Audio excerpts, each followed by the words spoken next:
আসসালামু আলাইকুম, কেমন আছেন সবাই? আশা করি ভালো আছেন। আজকে আমি রান্না করব পোলাও আর মুরগির মাংস। তো এই পাশে তো আদাগুলো আর একদিন ব্লেন্ডার করে ফ্রিজে রেখে দিয়েছিলাম। তো আজকে বের করে এভাবে কেটে কিছু রেখে দেবো আর কিছু দিয়ে রান্না করব। তো এগুলো হইতেছে ওই আদাগুলো ডিপে রাখছিলাম, আর এইগুলা তো মুরগির মাংস একটু বেশি করে কিনে আনছি, প্রায় 5 কেজির মতো। তো গুছিয়ে ফ্রিজে কিছু রেখে দেবো আর কিছু রান্না করব। আমি এই পাশে ধুয়ে পরিষ্কার করে নিয়েছি। তারপরে হলুদের গুঁড়া আর লবণ দিয়ে মাখিয়ে নেব। এই পাশে তেল গরম দিয়ে দিয়েছি। তেলের মধ্যে আমি একটু ভেজে নেব, মানে ফ্রাই করে নেব, যাতে মুরগির মাংসের কোনো ব্যাড স্মেল না থাকে। আমি সবসময় মুরগির মাংসটা এভাবে ভাজি করে নিই, না হলে আমার কাছে ভালো লাগে না, কেমন যেন একটা ব্যাড স্মেল লাগে। তো আপনারা আসলে এভাবে ট্রাই করতে পারেন, অন্যরকম একটা টেস্ট আছে, ভালোই লাগে। তো আমি এই পাশে বেশি ভাজবেন না, কিন্তু বেশি ভাজলে আবার ডিপ ফ্রাই হলে কিন্তু শক্ত হয়ে যায়, তখন তো ভালো লাগে না। হালকা ভাজি করে নিতে হবে যাতে স্মেলটা চলে যায়, ব্যাড স্মেল। আর এই পাশে আমি নিয়ে নিয়েছি, তেল গরম করে নিয়েছি কড়াইয়ের ভিতরে, আর পেঁয়াজ দিয়ে দিয়েছি। পেঁয়াজটা যখন লাল লাল ভাজি করা হবে, তারপরে আদা রসুন দিয়ে দেবো। আগে পেঁয়াজটা লাল লাল করে ভাজি করে নেব।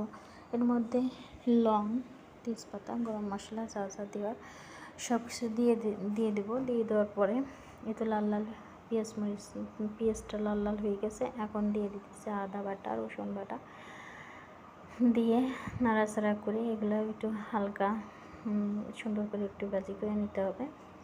তারপরে দিয়ে দেবো মরিচ বাটাটাও সুন্দর করে ভাজি করে নিতে হবে, সুন্দর একটা স্মেল আসা পর্যন্ত। তো আমি এই তো ভালো করে কষিয়ে নিতেছি। এখন দিতেছি লবণ, তারপরে দিয়ে দেবো সজের গুঁড়া। তো সজের গুঁড়াটা আমার চামচের উপরে পড়ে গেছে। এক হাত দিয়ে ফোন ধরে আর এক হাত দিয়ে ভিডিও করা আসলেই সমস্যা। এই পাশে দিয়ে দিয়েছি, তারপরে দিয়ে দিলাম হলুদের গুঁড়া, সজের গুঁড়া আর যা যা দেওয়ার আর কি, জিরার গুঁড়া, সব কিছু দিয়ে একটু কষিয়ে তারপরে পানি দিয়ে দিলাম। পানি দিয়ে একটু ভালো মতো কষিয়ে নেব। মুরগি মশলা যত কষাবেন তত বেশি টেস্ট হয়। এরপরে দিয়ে দেবো আমার এই যে হালকা ভাজি করে রাখা মুরগির মাংস। তো মুরগির মাংসটাও বেশি করে কষাতে হবে, যত মাংস কষাবেন তত বেশি স্বাদ মুরগির মাংস। এভাবে সুন্দর করে কষিয়ে নেওয়ার পরে তারপরে আমি দিয়ে দেবো, ভালো মতো কষানো হলে দিয়ে দেবো গরম পানি। এই পাশে আমি গরম পানি দিয়ে দিয়েছি চুলায়। তো সেই গরম পানিটা এখানে দিয়ে দিয়েছি। গরম পানি অ্যাড করলেই বেশি ভালো হয়, ঠান্ডা পানির থেকে রান্নাটাও তাড়াতাড়ি হয়। আর এই পাশে পোলা রান্না করবো, পোলার চাউলটা ধুয়ে নিতেছি। আর এই পাশে রান্না হইতেছে, সেদ্ধ করতেছি আর কি, মুরগির মাংস সিদ্ধ হওয়া পর্যন্ত তো জাল করতে হবে। এখনও শেষ হয়নি রান্না মুরগির মাংস। আর এই পাশে পোলাও বসাই দিয়েছি। তো পোলাটা তেল দিয়ে পরে একটু আদার গুঁড়া, একটু জিরা গুঁড়া, আদা আর রসুন জিরা বাটা দিয়ে হালকা তেলের মধ্যে ভাজি করে পরে এটা ফ্রাই করে নিয়েছি পোলার চাউল। তারপরে তো পোলার রেসিপিটা দেওয়া হয় না, আরেকদিন দেবো, তাড়াহুড়াইছিলাম। আর লাবিবের বাবা এই ফলগুলো কিনে আনছে, একটু গুছিয়ে রাখতেছিলাম।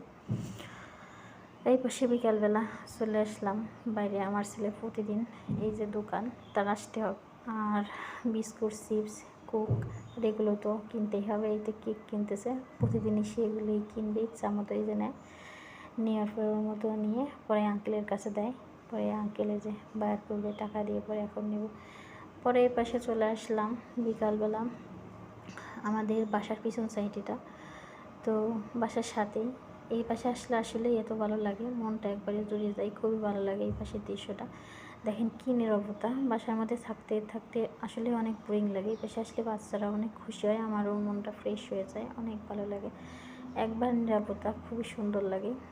আর এই তো এটা হচ্ছে আমার বাসার সামনে, বাচ্চারাই তো বেরোনোর জন্য পাগল হয়ে গেছে। গেটটা খুলে দিলাম, ওরা একটু বের হয়েছে। আর আমরা আসলেই থাকি মালয়েশিয়াতে, আমার বাচ্চা কাচ্চা, আমার হাজব্যান্ড, আমার ফ্যামিলি নিয়ে মালয়েশিয়াতেই থাকি। আর এটা হচ্ছে সামনে আমাদের বাসার সামনের ভিউ। এই যে এটা হচ্ছে আমাদের বাসার সামনে এই পাশে, আর খেলার মাঠ হচ্ছে ওই পাশে। ওকে, ভালো থাকবেন সবাই, আল্লাহ হাফেজ।